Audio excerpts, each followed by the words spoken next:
up new strategy. I know there was concerns back when mules mined faster from gold mineral patches.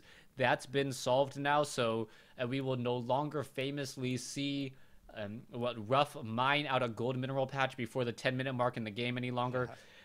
As the game or game 3 here on Wednesday Night Starcraft does get underway, it is going to be Ender representing underrated gaming versus Hasu, and we'll see if underrated's Ender is the genius that he thinks he is. That's a little bit of pressure there. Hasu is going to be spawning as the green Protoss in the eastern position. Again, he is up 2-0 tonight on Wednesday Night Starcraft. Puts vVv up 2-0 in the best of 7 clan war. And his opponent, perhaps the anchor, coming in a little bit early for underrated gaming, is going to be the blue Terran Ender spawning in the western position. So like we said, gold minerals, 5 of them in each of the corners here, along with a rich Vespian geyser. So if either player is able to sneak and defend that for a few minutes, it could definitely give them a bit of an advantage. But we'll see what goes down in the game. All right, so a Protoss versus Terran here. Probe now making his way down and doing a bit of early scouting, wanting to make sure that Hasu wants to make sure that he can actually get inside the base. A lot of times, Terran players will build a barracks and then start a supply depot to finish off the wall in, preventing a probe from really being able to see inside. At that point, the Protoss player has to kind of guess what's going on. And by not knowing what's going on inside a base, Protoss players just generally feel a little bit less secure, and they may react in the wrong way. So Hasu, knowing that information on your opponent is definitely worth early scouting, as the probe now wandering around on the inside, perhaps waiting to see if a gas is placed down. Yeah, it'll be interesting to see if he plays it pretty much the same as the first game. I feel like, he had some good play in that first game, Hasu did, with those zealots, getting run-bys and or walk-bys. I guess nothing really compares to a Zergling run-by. It's hard to call anything else a run-by, but getting in those mineral lines and taking down SCVs. But I feel like that's something that if your opponent is really sharp, you're not going to be able to do all that much. So I feel like in that first game, Hasu was maybe even a little bit behind until that happened. So we'll see whether that was a bit of a warm-up for him, whether his next PvT game, which this is going to be his next challenge, he is a little bit more clean in his play, and we'll see whether he goes for sort of the same strategies, getting out early gateway units, some early observers to try to see what his opponent's doing, and then just playing relatively passively and reacting. All right, there is the probe now wandering around on the inside. Oh, an SCV does come in to snipe it down, or does the Marine get the kill? The Marine does get the final shot off there, as Hasu pretty much knows that his opponent is completely gasless at this point. And it looks like there will be a command center being placed down here at the southern portion of the base. And then this pretty much looks to a very similar build that we saw in game 1. Most likely, Ender will follow this up with a double racks build, followed up with double gas, and then just try to rely on Marines and Marauders with a bunker on the low ground to prevent any early harassment. Hasu getting in his own Nexus as well, the Nexus in the proper position, so even though the command center does have about a 30-second lead, I think the Nexus will be able to start mining much more quickly. Yeah, he's going to have to, make it into an orbital and then lift it off, and probably get a few bunkers down there to defend against early gateway pressure. Now we see one gas coming from Ender, there's the second, so again, he's opening up the same way that Crazy did in the first game, and Hasu opening up similarly as well. Just has this one gas, he's going to get out a few more units, perhaps a few more gateways, before he starts teching up a little bit any more than he is now. But both players just establishing their early economy, 21 to 21, and we're just in the early game of a relatively standard PvT. Right now, Ender is still supply blocked, and he's going to get some additional supply from his command center, but that was about a 15-second supply block, so that may end up hurting the overall harvester count just a little bit. We are at 23 probes compared to 21. Orbital command currently being upgraded as well. The Nexus is going to finish warping in now. Probes already being transferred down to the low ground, and Hasu should be able to get this base up and running pretty quickly, as there should be chrono boosts now charging up at both the main base and the natural expansion. Yeah, so now we see the Marines coming down here, going to try to pick off a Stalker or two. We'll see if Hasu keeps those alive. They are able to take down a Marine, but they take a lot of actual damage there in addition to shields. And now, like you said, he's going to have to lift up the orbital, he's going to have to place down a few bunkers, whereas back in Hasu's base, he's already mining, taking advantage of that that second base, which is down in the correct position. All right, Ender also somehow still has an SCV inside Hasu's base, revealing that Warp Gate tech has just been completed. It looks like Ender won't be able to escape with his SCV there, as now Stalkers, Sentries just making their way, and we'll see what happens with another pylon here at what would normally be called the third base. And this is one of those tricky situations on dual site where that third base is a little bit far away. It's really difficult to defend as it really opens you up. And for the longest time, I had thought that Zerg players didn't like the map just because of how difficult the third base was. But we'll see whether or not either of these players try to establish it or if they start to butt heads first.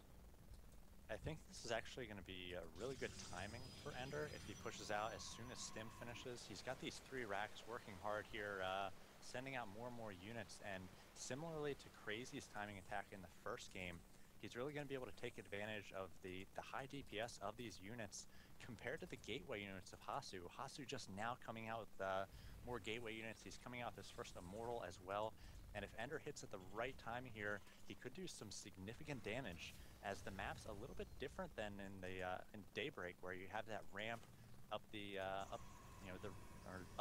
upper ramp with the destructible rocks there, able to get force fields down. This might be a little bit harder to defend. We'll see if Ender takes advantage. Yep, it looks like the attack will be happening sometime around the 10-minute mark. That's when we'll have our first two medevacs in the air. Hasu should know the timings, and now he's going out for a little bit of a check as well. Stalker's going to go ahead and take down some Marines. They get taken down relatively quickly, and now holding one Xel'Naga tower, do see a good portion of the map. Hasu does have 3 pylons in a rather strange location. They will be able to reinforce momentarily, but Ender with a 6 supply lead right now, and looking to continue to add on to that as he's currently training up 1 medevac at a time. But behind this, Ender is also building up 3 bunkers, so he may be playing a little bit more defensively than you expect as Hasu now establishes his 3rd. And Ender actually coming out with tanks. Pretty interesting. We don't see that often in PvP. I mean, obviously they're good defensively, but getting him in position and getting him to do damage against the shielded units of Protoss can be pretty difficult. And now Siege Tech is started, so he will be going, I guess, for a big tank army along with this bio. I thought maybe he just was squeezing out a tank or 2 while he was switching some add-ons around, but it looks like he will be committing to Siege Tech. We have Hasu with his 3rd base going down. There's a scan. Great timing by Ender right as my screen was on it. So Ender knows that the 3rd base is going down for Hasu, and that's going to signify a good time for him to push out an attack. Siege Tech is almost done, and it's going to be a pretty tough attack to defend. All right, we see a cancellation on that Nexus already. 5 Zealots warping in, so there's going to be a little bit more beef to the Zealot army. And now the Marines and the Marauders with siege tanks coming back to perhaps flank on a different side. But there is a Zealot at the Xel'Naga tower. He will keep track of this army. And so far, they're playing a little of this yin-yang, trying to counter each other, trying to see who can get in proper position first, as Zealots and Immortals trying to perhaps come in from a flank. And there is going to be a flank here. There is some units getting caught in transit. There's some force fields, and this is going to be a very bad attack as long as Hasu actually engages right now. He needs to engage. The Immortals are in position, and this is looking very, very bad for Ender. Yeah, Hasu split his army there. At the first point, the southern units weren't attacking. They were actually sort of moving towards the tower, and I think that's actually going to give Ender the opportunity to clean up this force, as Hasu went in a little bit too early with his northern force, and his southern force just did not hit at the right time. When you flank like that, both forces have to hit at the same time. You have to hit with all your power. Instead, Ender was able to chew up that northern force just a little bit. The southern force did not do the damage that it needed to. It came in a little bit late, and now Ender in a fine position here. It's 104 to 75. Hasu gonna have to pull back to his natural and try to defend. Yeah, I really thought that Hasu's units would be able to engage. They were just sitting there for a little while longer, and it's exactly how you described it. And now we see that there's going to be an expansion over here by Ender at the 6 o'clock position. I believe one Immortal somehow dancing his way through the entire fight. It will be able to survive. He has 5 kills.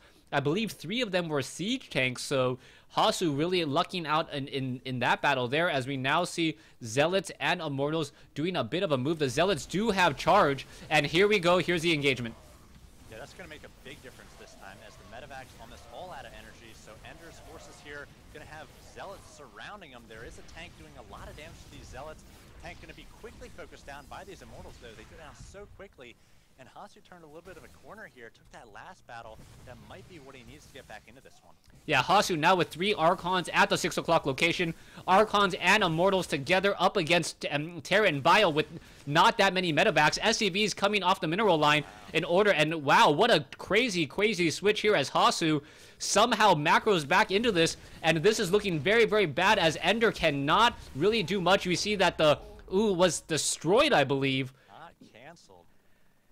And Hasu, wow. Let's take a look at the losses. We are dead neck and neck, 5150 versus 5100, even after the destruction of that command center. And Ender pulled about 35 SCVs there, so his economy hurting for just a moment. I think that Hasu might have been able to push in there for the win. Just 1 tank was set up, and Ender has no answer for these Archons and charge lots at this point. Yeah, this is a very different army than you normally see from a Protoss player.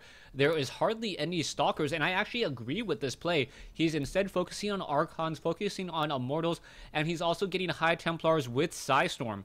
If all of these High Templars have enough energy for 1 or even 2 Psystorms, the game is going to be completely flipped. But because of this delay, Ender is able to macro up and get even more medevacs. So the medevacs will start to charge up some energy, and we'll see if Ender can really deal a devastating blow like he did earlier, or if Hasu will be able to just stop the attack and do a counter push.